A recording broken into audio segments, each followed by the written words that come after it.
नमस्कार आप सबको। आज हम डिस्कस करने वाले हैं अपनी क्लास 12th के इतिहास का चैप्टर नंबर 9 जो कि है शासक और इतिवृत्त। ये हमारा पार्ट 1 होने वाला है। और साथ ही साथ आपको बता दिया जाए कि भाई शासक और इतिवृत्त का मतलब क्या होता है, क्योंकि चैप्टर स्टार्ट करने से पहले अगर हमारे को पता ही नहीं चलेगा इतिवृत्त होते क्या है तो फिर मज़ा नहीं आएगा। तो शासक और इतिवृत्त का मतलब होता है, शासक मतलब राजा, इतिवृत्त मतलब आप समझो इतिहास, जिसमें से हमारे को मुगल साम्राज्य के बारे में बहुत सी महत्वपूर्ण जानकारी मिलती है। अगर हम बात करें इतिवृत्त जो है सबसे महत्वपूर्ण कौन कौन से हैं, अकबरनामा और बादशाहनामा, ये दो सबसे महत्वपूर्ण है। ठीक है, जिसमें से अगर हम बात करें हुमायूं नामा भी हमारे को नजर आता है। ठीक है, बाबर नामा भी नजर आता है। तो काफी सारे हैं, जिसमें से सबसे महत्वपूर्ण जो हमारे को स्रोत हैं वो हमारे को अकबरनामा और बादशाह नामा से नजर आते हैं। तो अगर हम चैप्टर स्टार्ट करें, लेकिन उससे पहले हमारे को कुछ मुख्य डेट्स याद रखनी पड़ेगी, जो मेजर डेट्स हैं, क्योंकि अभी जो हम पढ़ने वाले हैं उसमें ये सारी की सारी जानकारी भी आपको मिल जाएगी। तो सबसे पहले अगर हम बात करें 1526 में क्या हुआ। 1526 में बाबर और इब्राहिम लोदी के बीच में एक युद्ध हुआ जिसे पानीपत का युद्ध कहा जाता है। पानीपत के युद्ध में बाबर जीत गया और बाबर के जीतने के बाद मुगल राजवंश की स्थापना कर दी गई। उसके बाद उनके पुत्र जो कि हुमायूं थे, 1530 में हुमायूं मुगल सिंहासन पर बैठ गए। 1556 में पानीपत का द्वितीय युद्ध के बाद अकबर गद्दी पर बैठ गए। हुमायूं के बाद अकबर आए। उसके बाद बोल सकते हो कि अकबर ने 1563 में क्या किया, तीर्थ यात्रा कर जो था उसको समाप्त कर दिया गया था। 1585 में अकबर ने अपनी राजधानी बदल दी, कौन सी, फतेहपुर सीकरी से लाहौर स्थानांतरित कर दी। राइट। और आगे हम बात करेंगे 1589 में बाबर नामा का फारसी में अनुवाद किया गया था और अबुल फजल ने अकबर नामा भी लिखा था। आगे हम यहाँ पे अगर डिस्कस करें भाई, 1605 से लेके 1622 तक जहांगीर ने जहांगीरनामा की रचना की। 1668 में शाहजहानाबाद मुगल साम्राज्य की नई राजधानी बन गई, जिसको आज की दिल्ली बोला जाता है। 1668 में आलमगीर नामा की रचना मोहम्मद बिन कासिम ने की थी और औरंगजेब के शासन के पहले दशक का एक ऐतिहासिक लेखा जोखा देता है। 1707 में औरंगजेब की मृत्यु हो गई। 1857 में मुगल वंश के अंतिम शासक का आप बोल सकते हो कि निधन तो नहीं हुआ, लेकिन हाँ, अंग्रेजी शासनों ने उसका जो सिंहासन था वो उखाड़ फेंका था। अगर आपको याद हो, 1857 की क्रांति हुई थी, 1857 में जो क्रांति हुई थी। ठीक है, 1857 का जो विद्रोह है आपका चैप्टर भी है, जिसमें आपने देखा होगा कि भाई मुगल शासक में जो बहादुर शाह जफर थे उन्होंने उस विद्रोह का नेतृत्व किया था, जिसके बाद वो हार गए थे और अंतिम शासक भी वही थे। और यहाँ से हम अपने चैप्टर को स्टार्ट करने वाले हैं। तो हमारा जो इंट्रोडक्शन है चैप्टर का कुछ इस प्रकार है। मुगल दरबार के इतिहास से हमें मुगल राज्य की स्थापना के बारे में बहुत सी जानकारी प्राप्त होती है। इन ग्रंथों में मुगल साम्राज्य की उन नीतियों को स्पष्ट रूप से दिखाया गया है जिन्हें उन्होंने अपने क्षेत्र पर थोपने की कोशिश की थी। मतलब आप बोल सकते हो कि सबसे महान राजा तो इसमें कंसीडर किया जाता है अकबर को, लेकिन बाकी जो भी राजा थे वो अपनी नीतियों को जबरन आप बोल सकते हो कि जनता के ऊपर थोपने का प्रयत्न किया जाता था। आप सबसे क्रूर शासकों में ले लो औरंगजेब को, जिन्होंने क्या किया कि जो मुस्लिम धर्म था उसको जबरन जनता के ऊपर थोपने का प्रयत्न किया था उन्होंने। बाबर मुगल साम्राज्य के संस्थापक थे, जैसे कि अभी हमने डिस्कस किया। 1526 में पानीपत का युद्ध हुआ, जिसमें इब्राहिम लोदी और बाबर के बीच में युद्ध बोला जाता है। तो वहीं पे बाबर ने मुगल साम्राज्य की बोल सकते हो नींव रख दी थी, क्योंकि उनके द्वारा ही दिल्ली सल्तनत के राजा इब्राहिम लोदी को हरा दिया गया था। उनके पोते अकबर को सबसे बड़ा और सबसे महान राजा माना जाता है। अकबर के बारे में तो सभी को पता है। अकबर द्वारा सांप्रदाय के मेल बैठाने का प्रयत्न किया गया और कई कर भी उनके द्वारा हटाए गए। वो कर कौन कौन से हटाए गए वो हम यहाँ पे देख लेते हैं भाई। जैसे कि अकबर इतने महान राजा क्यों थे, उन्होंने तीर्थ यात्रा कर समाप्त कर दिया था 1563 में, अभी डिस्कस किया। जजिया कर की समाप्ति कर दी थी। जजिया नामक कर जो था वो किससे लिया जाता था, गैर मुस्लिम लोगों से लिया जाता था। और जो गैर मुस्लिम लोग हुआ करते थे उन्हें जिम्मी कहा जाता था। तो गैर मुस्लिम लोग जो कर देते थे उसी को ही जजिया कर बोला गया था, जिसको अकबर द्वारा क्या किया गया था, समाप्त कर दिया गया था। फिर आगे हम बात करेंगे इबादत खाने की स्थापना की गई थी 1575 में। अब इबादत खाना होता क्या है ये समझिएगा। इबादत खाना 1575 ईस्वी में मुगल सम्राट अकबर द्वारा फतेहपुर सीकरी में अलग अलग धार्मिक आधारों के आध्यात्मिक नेताओं को इकट्ठा करने के लिए बनाया था। आप बोल सकते हो इबादत खाना जो था, जो कि इसमें प्रमुख लोग थे, उनको इकट्ठा करने के लिए बनाया गया था, ताकि संबंधित धार्मिक नेताओं की शिक्षा पर चर्चा की जा सके। आगे हम बात करें, मजहर की इन्होंने घोषणा की थी 1589 में। इस मजहर का अर्थ था कि अगर कभी किसी धार्मिक विषय पर कोई विवाद की स्थिति प्रकट होती है तो अकबर का फैसला सर्वोपरि होगा और वही फैसला सबको स्वीकार करना पड़ेगा। मजहर की घोषणा मतलब आप समझो कि अगर किसी भी धार्मिक विषय पर किसी भी प्रकार की अनबन होती है, किसी भी प्रकार का मतभेद उत्पन्न होता है, तो राजा द्वारा जो निर्णय लिया जाएगा वही निर्णय सबको मानना पड़ेगा।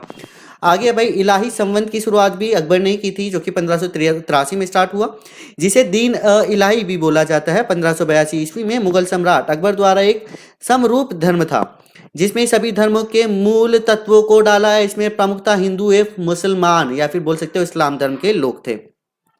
इनके अलावा पारसी, जैन और ईसाई धर्म के मूल विचारों को भी सम्मिलित किया गया था। आगे हम यहाँ पे बात करेंगे, अकबर ने न केवल अपने राज्य को मजबूत किया, बल्कि इसे अपने समय के सबसे मजबूत साम्राज्यों में से भी एक बना दिया था। इसलिए ही अकबर को काफ़ी ज़्यादा महत्वपूर्ण और काफ़ी बोल सकते हो कि फेमस राजाओं में से गिना जाता है। दो सबसे महत्वपूर्ण नीतिव्रत हमारे को नजर आते हैं, कौन कौन से? अकबरनामा और बाबरनामा। ये चीज़ आपको याद रखनी है। दो सबसे महत्वपूर्ण नीतिव्रत कौन से हैं? अकबरनामा और बाबरनामा। अबुल फजल के अनुसार मुगल बादशाह के पास अपनी प्रजा के जन्म, माई, नाम और दीन की रक्षा करने का दायित्व हुआ करता था। अबुल फजल बोलते हैं कि मुगल बादशाह मतलब मुगल साम्राज्य में जो राजा थे वो क्या करते थे, अपनी प्रजा की जो भी जनता थी, ठीक है, उनके माई बाप सब कुछ, दीन रक्षा सब कुछ उन्हीं के द्वारा की जाती थी। शाहजहाँ की बेटी जहांआरा ने साम्राज्य की नई राजधानी शाहजहानाबाद की कई सारी वास्तुशिल्प योजनाओं में भाग लिया। शाहजहानाबाद जो यहाँ पे बोला गया है वो आज की दिल्ली है, ठीक है। अब यहाँ पे हम बात करेंगे पांडुलिपि एक्चुअल में होता क्या है। याद रखिएगा, पांडुलिपि एक्चुअल में होता क्या है। पांडुलिपि उसे कहा जाता है जो हाथ से लिखा जाता है, राइट। मुगल दरबार में सभी इतिवृत्त पांडुलिपि में ही लिखे गए हैं। इन इतिवृत्त की राजाओं द्वारा इसलिए कराई गई ताकि आने वाली पीढ़ी को जानकारी मिल सके। मतलब अगर हम जैसे पांडुलिपि के बारे में बात करें तो पांडुलिपि में इतिवृत्त होते हैं, राइट। इतिवृत्त जो थे वो पांडुलिपि में ही लिखे गए थे, और साथ ही साथ ये इतिवृत्त इसलिए लिखवाए गए थे ताकि उनके आने वाली पीढ़ी जो है उनको जानकारी मिल सके, उनके जो भी उनके बाप दादा जो भी है उन सब के बारे में। सबसे पहले पांडुलिपि, आप देखो यहाँ पे इसकी क्या प्रक्रिया हुआ करती थी पांडुलिपि को तैयार करने की। तो सबसे पहले पांडुलिपि का पन्ना तैयार किया जाता था, जो कि कागज बनाने वालों का काम करते थे, ठीक है। जो कागज बनाते थे वही यहाँ पे पांडुलिपि का पन्ना तैयार करते थे। तैयार किए गए पन्ने पर अत्यंत सुंदर अक्षर में पाठ की नकल तैयार की जाती थी। उस समय सुलेखन अर्थात हाथ से लिखने की कला अत्यंत महत्वपूर्ण हुआ करती थी, और उनको ज़्यादा इंपॉर्टेंस भी दिया जाता था, जो कि उस समय लिखते थे। इनका प्रयोग अलग अलग शैलियों में हुआ करता था। शाही किताबखाना पांडुलिपियों के निर्माण के लिए एक प्रमुख केंद्र था। मुगल पांडुलिपियों के निर्माण में चित्रकारी ने एक महत्वपूर्ण भूमिका भी निभाई है, जो कि हम आगे बहुत अच्छे से पढ़ने वाले। आगे यहाँ पे पांडुलिपि को लिखने के लिए एक सरकंडे की नोक का प्रयोग किया जाता था, जिसे स्याही में डुबोकर प्रयोग करते थे। मतलब अगर हम बात करें, जैसे आपने देखा होगा एक सरकंडा होता है, ठीक है, पंख टाइप होता है, उसके बीच में एक चीरा लगा दिया जाता है, स्याही में डुबोया जाता है, और वो जो इंक है वो क्या होती है, सरकंडे में सोख लेती है। उसके बाद लिखना स्टार्ट करते हैं तो थोड़े समय तक वो चलता ही रहता है। हर कोई व्यक्ति ये कार्य नहीं कर सकता था, इसलिए ये लिखाई का कार्य जो था वो सुंदर लेख लिखने वाले ही लोग कर सकते थे, जिनको इस प्रकार के लिए आप बोल सकते हो लेख कार्य में महारत हासिल की, और जो राजा थे वो हायर करते थे इनको कार्य करने के लिए। अब जैसे कि हमने अकबरनामा के बारे में बात की, तो यहाँ पे सबसे प्रमुख जो है हमारा कौन सा है, अकबरनामा है, राइट। तो अकबरनामा के लेखक कौन है? अकबरनामा के लेखक जो है अबुल फजल हैं। तो याद रखना है भाई, अबुल फजल का पालन पोषण जो था वो कहाँ हुआ था? मुगल राजधानी आगरा में हुआ था। वह अरबी, फारसी, यूनानी दर्शन और सूफीवाद में पर्याप्त ज्ञाता थे, बहुत अच्छे से इनको ये भाषाएं आती थी। इससे भी अधिक वह एक प्रभावशाली, विवादी और स्वतंत्र चिंतक भी थे, जिसने लगातार दकियानूसी उल्मा के विचारों का विरोध किया। इन गुणों से अकबर बहुत ज़्यादा प्रभावित हुआ। उसने अबुल फजल को अपने सलाहकार और अपनी नीतियों के प्रवक्ता के रूप में हायर कर लिया। बादशाह एक प्रमुख बोल सकते हो, बादशाह का एक प्रमुख उद्देश्य हुआ करता था, जो कि राज्य को धार्मिक रूढ़िवादियों की नियंत्रण से मुक्त कराना था। मतलब कुछ ऐसे लोग होते हैं ना जो कि क्या करते हैं कि भाई धर्म के आधार पर दूसरे लोगों को जबरन कहते हैं कि भाई आओ हमारा धर्म अपना लो। तो यहाँ पर अकबरनामा में अगर हम अकबर के बारे में जान रहे हैं तो उन्होंने क्या किया था कि भाई उनका जो मुख्य उद्देश्य था वो ये था कि जितने भी धार्मिक रूढ़िवाद हैं, ठीक है, अब जितने भी लोग हैं रूढ़िवादियों से उनको मुक्त करा देना है। दरबारी इतिहासकार के रूप में अबुल फजल ने अकबर के शासन से जुड़े विचारों को न केवल आकार दिया बल्कि उनको स्पष्ट रूप से व्यक्त भी किया है। आगे हम बात करेंगे 1589 में शुरू करके अबुल फजल ने अकबरनामा पर 13 वर्ष तक कार्य किया। मतलब आप बोल सकते हो कि अबुल फजल ने 1589 में याद रखना 1589 1589 में क्या किया भाई, अकबरनामा की रचना स्टार्ट कर दी और इसको लिखने में उनको टोटल 13 वर्षों का समय लगा था। कितने? 13 वर्षों का समय लगा था। और इस दौरान कई बार उसने अकबरनामा के प्रारूप सुधार किए, मतलब उसने क्या किया, 13 वर्षों के अंतर्गत जितने भी सुधार हो सकते थे उसने बार बार उसमें सुधार करने का प्रयत्न किया। यह इतिहास घटनाओं के वास्तविक विवरणों, शासकीय दस्तावेजों तथा जानकार व्यक्तियों के मौखिक प्रमाणों जैसे अलग अलग प्रकार के साक्ष्यों पर आधारित है। अकबरनामा जो है किस पे आधारित है कि भाई जो वास्तविक विवरण हमारे को मिलते हैं, शासक के जो दस्तावेज हमारे को मिलते हैं, जितने भी लोग हैं जिनको अकबर के बारे में ज़्यादा से ज़्यादा पता था उनके हमारे को मौखिक प्रमाण हमारे को मिलते हैं और उसी से अकबरनामा जो है लिखा गया है।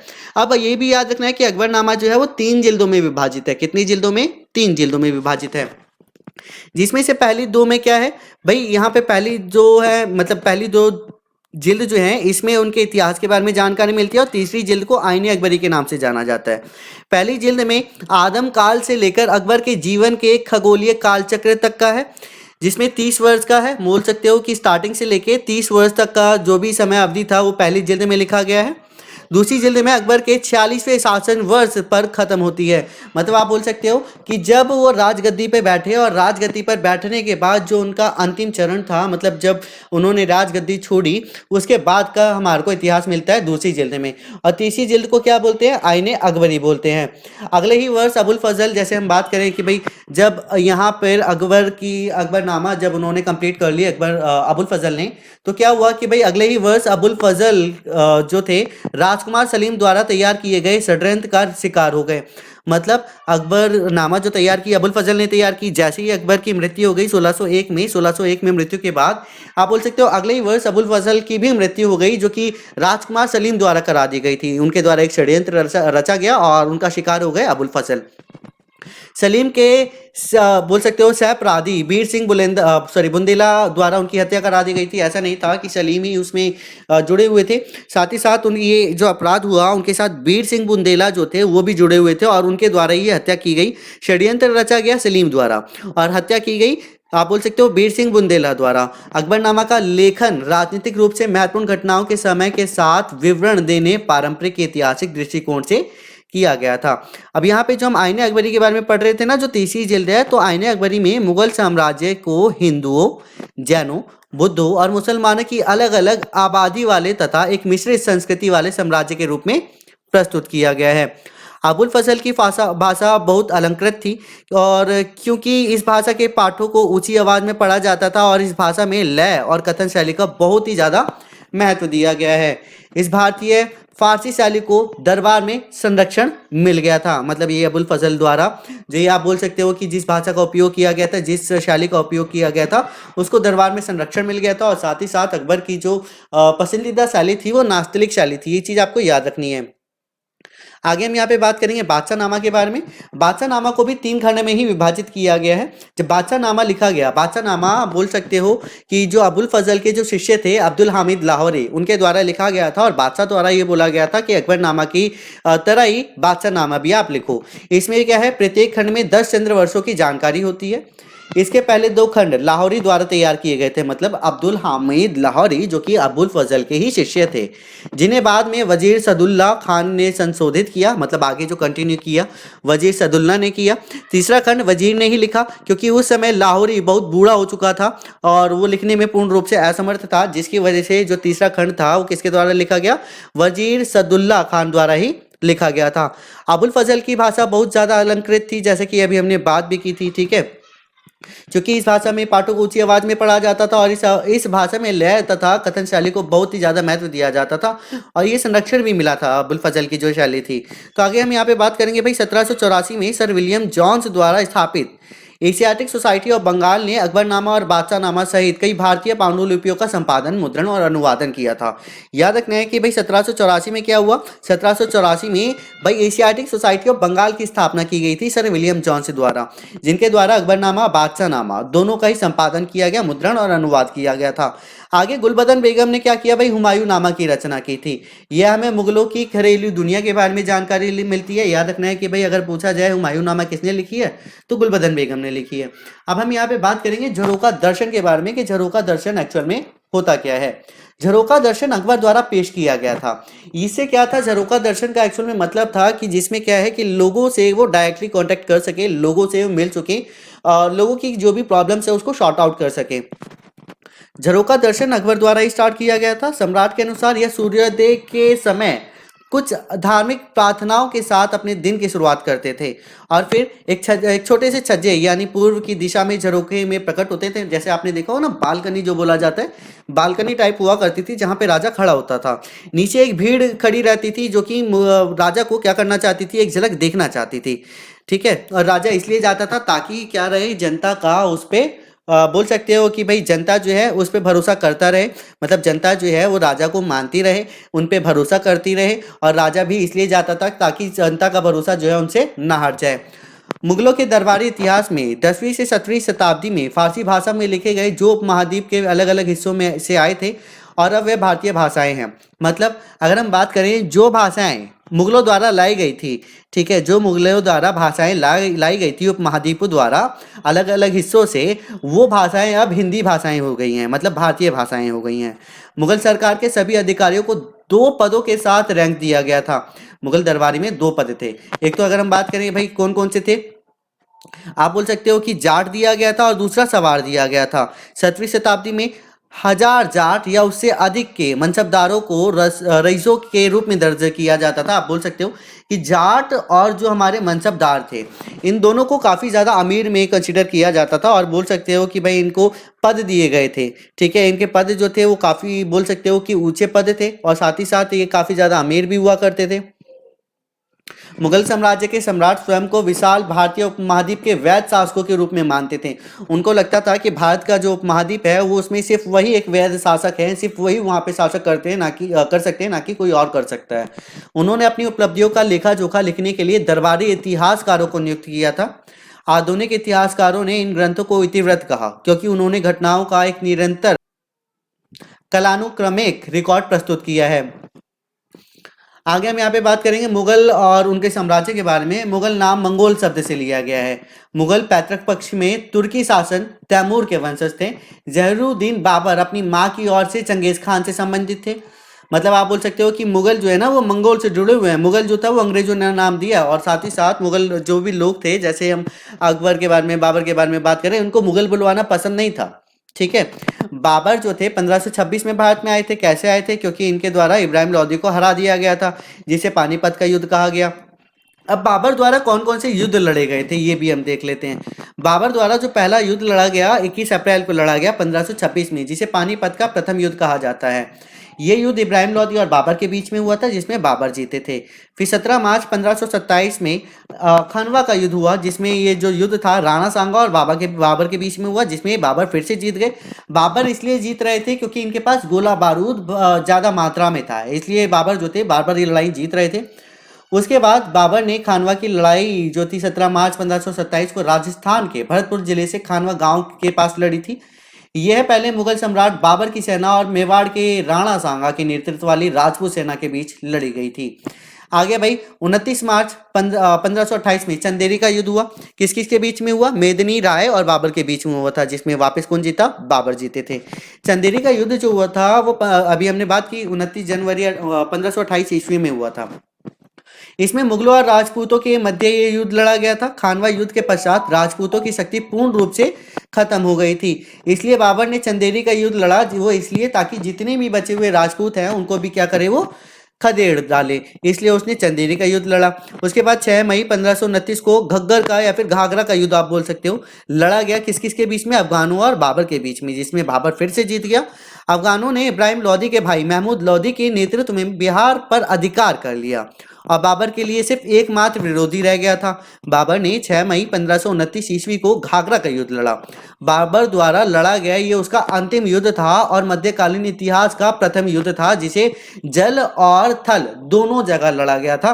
तो यहाँ पे 4 युद्ध जो थे किसके द्वारा लड़े गए? बाबर द्वारा। पहला अगर हम बात करें पानीपत का युद्ध लड़ा गया था, दूसरा खानवा, तीसरा चंदेरी। याद रखिएगा भाई कौन कौन सा।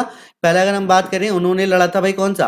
पहला उन्होंने लड़ा पानीपत का युद्ध, खानवा का युद्ध, फिर चंदेरी का युद्ध, और जो अगर हम बात करें कि भाई इसके बाद उन्होंने घाघरा का युद्ध लड़ा था। 4 युद्ध आपको याद रखने हैं जो कि किसके द्वारा लड़े गए? बाबर द्वारा। पानीपत में जो युद्ध हुआ उसमें लूटे गए जितने भी धन थे, ठीक है, बाबर ने उस धन का क्या किया, अपने सैनिक और अधिकारियों, नौकरों, एक जो भी सगे संबंधी थे उनके बीच में उसने बांट दिया। इस बंटवारे में हुमायूं को वह कोहिनूर हीरा प्राप्त हो गया जिसे ग्वालियर नरेश राजा विक्रमजीत से छीन लिया गया था। इस हीरे की कीमत के बारे में अगर हम जाने तो ऐसा माना जाता है कि भाई इसका जो मूल्य द्वारा पूरे संसार का आधे दिन का खर्च किया जा सकता है। मतलब अगर हम बात करें ना, कोहिनूर हीरा जो था वो हुमायूं के पास चला गया, जो कि किससे किससे लिया था भाई, ग्वालियर के जो राजा थे विक्रमजीत, उनसे छीन लिया था। अब ये हीरा जो है इतना महंगा है, अगर मान लो कि इस हीरो को बेच दिया जाए, इस हीरे की इतनी कीमत है कि पूरी दुनिया में आधे दिन का खर्चा जो है ये कोहिनूर हीरा निकाल सकता है। खानवा के युद्ध में जीत के बाद बाबर को गाजी की उपाधि मिल गई। 48 साल में 27 सितंबर में 1530 ईस्वी को आगरा में बाबर की मृत्यु हो गई। बाबर के शव को पहले आगरा के आरामबाग में दफनाया गया, बाद में काबुल में उसके द्वारा चुने गए स्थान पर दफनाया गया था जहां उसका मकबरा बना हुआ है। उसके बाद उसका ज्येष्ठ पुत्र, मतलब जो बड़ा पुत्र था हुमायूं, वो क्या बन गया, मुगल बादशाह बन गया। बाबर ने अपनी आत्मकथा बाबरनामा की रचना की थी जिसका अनुवाद बाद में अब्दुल रहीम खान खाना ने किया था। याद रखना है भाई, बाबरनामा जो था वो बाबर द्वारा लिखा गया था, लेकिन बाद में इसका अनुवाद जो था वो अब्दुल रहीम द्वारा किया गया था। किसके द्वारा, अब्दुल रहीम द्वारा। आगे हम यहाँ पे डिस्कस करेंगे बाबर के उत्तराधिकारी नसरुद्दीन हुमायूं। अभी जैसे हमने बात की कि बाबर के बाद कौन आया, बाबर के बाद उनके बड़े पुत्र आए हुमायूं, जो कि 1530 से 1540 तक गद्दी पे रहे। 1556 से 1555 से 1556।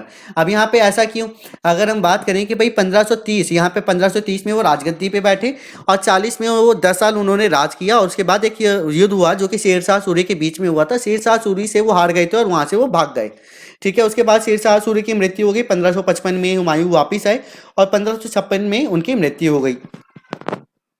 साम्राज्य की सीमा का उन्होंने विस्तार किया, लेकिन इसे अफगान नेता शेरशाह सूरी द्वारा हार गए थे। कौन हार गए थे, नसरुद्दीन हुमायूं। 1555 में हुमायूं ने सूरू को वापिस पराजित कर दिया, लेकिन एक वर्ष बाद उनकी मृत्यु हो गई। जलालुद्दीन अकबर 1556 से लेकर 1605 तक थे। सभी मुगल सम्राटों में सबसे महान माना जाता है अकबर को। उन्होंने अपने साम्राज्य का विस्तार किया, उसे सबसे बड़ा, सबसे मजबूत और सबसे अमीर बनाकर समेकित किया। अगर हम यहाँ पे बात करेंगे अकबर के बारे में, थोड़ा सा ऊपर अगर हमने पढ़ा जो था उसमें हमने अकबर की सारी जानकारी ले ली कि उन्होंने कौन कौन से कर हटाए थे, क्या क्या उन्होंने किया था। अकबर के 3 काफी योग्य उत्तराधिकारी थे। कौन कौन से, अकबर के काफी योग्य बोल सकते हो। अकबर के बाद जो अच्छे उत्तराधिकारी थे कौन कौन से थे, जहांगीर, शाहजहां, औरंगजेब। राइट, औरंगजेब के बाद ऐसा कोई भी मुगल शासन नहीं आया जो कि काफी ज्यादा शक्तिशाली था। इसलिए आप बोल सकते हो कि मुगल साम्राज्य जो था वो इसके बाद ज्यादा नहीं चल पाया, या फिर काफी ज्यादा शक्तिशाली राजा वहां पर नहीं थे। तो ये हमारा पहला पार्ट था। होप कि आपको वीडियो अच्छी लगी होगी। वीडियो अच्छी लगी तो वीडियो को लाइक करना, चैनल को सब्सक्राइब करना, दोस्तों के साथ जरूर शेयर करना। ऐसी वीडियो आती रहेगी। मिलेंगे आपसे नेक्स्ट क्लास में। आज के लिए tata, bye bye, see you, meet you again, have a nice day to all.